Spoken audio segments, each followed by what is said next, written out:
Welcome into the space. 10 minutes of meditation, as always. So if you have your own practice, skip ahead to the silence and you can begin. If you want guidance, we'll begin now. As you come into this present moment, here you are. Witness your thoughts as they're there. Witness your intentions as you're here. Be empty of intention. Be empty of identification with those intentions, and be empty of identification with your thoughts as they come. Be empty of identification with moods and sensations as they come and go. Everything that is perceivable with your perception, with your awareness, is in the domain of the mind and time and the senses. And so in that domain of the mind, time, and the senses, we can perceive everything. And we are perceiving everything through the lens of the person. That's your name, your past experiences, and your to-do list and hopes for the future, right? Your desires. Always going toward pleasure, away from pain. All of that is through the subjective perception of you as a person. This is encompassed by your belief in who you are, your analysis and judgment of your past and future, and your intentions, your emotional states. Everything is dependent upon that. And so you can even witness that. You can witness this container of who you are as a person. So I'll call that personhood. So you can witness thoughts as they come, moods and sensations, the senses, and you can witness personhood, right? So all these things, just witness. Don't identify with them as you, because the you that is a name and all of these things that encompasses your subjective perception, all of that is an illusion. It's before this. That is the permanence that you are. And it's just that present moment awareness. And saying it is one thing, because this is still in the realm of, right, the mind. When we talk of concepts, the mind and time. And so for yourself, you must have self-realization for yourself, so you can test this and know the truth for yourself of what is the self. And so to do that, be empty completely in this space for 10 minutes. Do nothing. Do nothing. So if you're sitting, standing, eyes open, closed, however you're approaching this meditation today, the paradox is, your intention to do nothing is an intention, right? So really, what you're doing here is you're acknowledging that we must use the mind practically. We must use our senses practically. We can witness our emotional states practically. You can witness yourself as the person practically, because you're here. You decided to meditate. You as a person. So all of these things are necessary in the reality that we're experiencing. But the recognition goes deeper. So that recognition is, I witness with my awareness, my thoughts, moods and sensations, and my personhood. I'm witnessing this. I'm witnessing those intentions here, like to meditate. I'm witnessing that. But to recede back further, just witness with your awareness in this present moment, all of that as it comes. And the kicker is to not identify with it, to just observe it. Observe your personhood like you would observe a flower, like you'd observe the rain, the weather. Observe it. Know that it will come and it will go. Appreciate it for what it is. Phenomena in your perception. So let it be there like that, like the weather, and as it passes, comes and goes. You're just the witness. And the self-inquiry comes when you empty yourself of all of these identifications, and it frees space for you to feel, notice, And ask yourself the question, what is more permanent, stable, and unmoving? Personhood, mind, time, feelings, or the witness that is this awareness that you are? Ask yourself that. That's our meditation. We begin in 3, 2, 1, 10 minutes.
And just like that, you did it. 10 minutes. And so, if you had your own practice, this might not make sense, but I'll ask again. What is more permanent? The perceiver, the awareness, or your personhood, the mind, time, your sensations, and moods? What is more permanent? What did you figure out for yourself? Put in the comments. And yeah, so I'll just close this session out with saying, nobody's perfect here. Some meditations are very intense, distracted, a lot of mental escape, a lot of intense emotion, maybe, and a lot of, identification with, I'm bored, I have that itch, I'm aching my back. And then sometimes it cuts right through there, and you're in that witnessing, and you feel that spaciousness, and you're going in the right direction, right? And so more than anything than achieving an outcome with meditation, I think I can speak to this after doing this for a couple 100 days straight. I can say, it's not about any outcome. It's not about really a particular process even. It is the ritual itself of remembering. The ritual of remembering. The ritual of pointing yourself in the direction of self-realization is the most important thing. And that's what I want to say before we end this session is the ritual is here so that we can create a habit of reminding ourselves of the illusion. Because the illusion here of the mind, the mental space, of the senses, running everything through the lens of the person is what we are raised in. That's our society. It rewards us for being individuals. But when we look back, pull back the curtain, we're all one. We're part of the same one reality. And that all these things are projections. It's illusion. The only truth is the real visceral connection that we all have together. The oneness of life itself. We all come from the same consciousness, all experiencing itself in millions of different ways. And so, like I said, it's important just to do the ritual of everyday remembering, even if it's not quote-unquote good practice or great experience. The experience doesn't matter.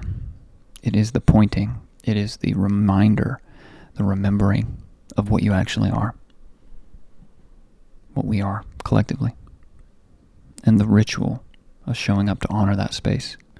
Even if you're in your head, even if you're in intense emotions, all of this is experienced. But what is not experienced every day, right, is the awareness, the present moment awareness of what you are. You can't get rid of that. You can't get rid of this stable root of who you are. And so the ritual is to show up and remember every day that you are this permanent, unshapable, stable root of conscious present awareness that is experiencing itself through this lens, but reminding yourself that you are part of the one consciousness that exists. And by doing that, you recognize your true nature through this self-realization, and you remove your suffering. You create more space, more peace, more harmony, more freshness, more restfulness. You can rest. You can finally rest and know the pure joy of when you don't have to search anymore for answers, for truth. You embody it, and all questions and answers disappear. That's why we do this. That's why I do this. And so I want to be your accountability partner if you have any questions about this, I'm going to be pointed in the right direction of the masters, the teachers, like a Muji, for example. I'd love to help you because you're helping me in this community by being here. So once again, I'm grateful. Thank you so much for being here. And I look forward to our next session. I'll see you tomorrow. Namaste. We're all one.